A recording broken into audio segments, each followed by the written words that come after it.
কুড়িগ্রামের ফুলবাড়ীতে আসন্ন কোরবানি ঈদকে সামনে রেখে গবাদি পশু কেনাবেচা ব্যাপক জমে উঠেছে। কুড়িগ্রাম ফুলবাড়ী প্রতিনিধি রণবীর রায়রাজের পাঠানো তথ্য ছবিতে বিস্তারিত। কুড়িগ্রামের ফুলবাড়ী উপজেলার সীমান্তবর্তী বালারহাট বাজারে আসন্ন কোরবানি ঈদ উপলক্ষে গবাদি পশু কেনাবেচা ব্যাপক ধুম পড়েছে। দূর দূরান্ত থেকে গরু কিনতে ও বেচতে ব্যস্ত সময় পার করছেন ক্রেতা ও বিক্রেতারা। বালারহাট বাজার ঘুরে দেখা গেছে বাড়িতে পালন করা দেশি গরু বিক্রেতারা বিক্রি করছেন। হাট ঘুরে দেখা গেছে বাড়িতে পালন করা দেশি গরু বিক্রেতারা বেশি বিক্রি করছেন। খামারি বিদেশি গরু খুব কম চোখে পড়ছে।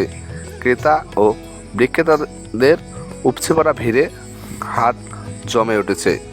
পবিত্র ঈদুল আজহায় কুরবানি দিতে ক্রেতারা তাদের পছন্দের গরু ক্রয় করছেন। জানা গেছে প্রতি শনিবার ও মঙ্গলবার হাট বসে, তাই এই দুই দিনে গরু ক্রয় ও বিক্রয় হচ্ছে।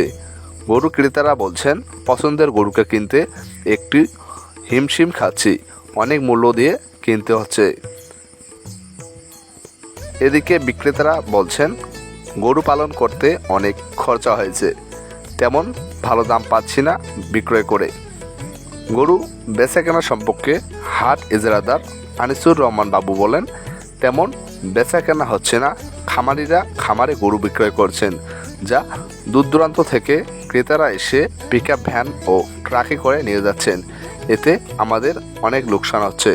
অপরদিকে যারা বাড়িতে গরুর পালন করছে তারা শুধুমাত্র গরু হাটে বিক্রি করতে এসেছেন।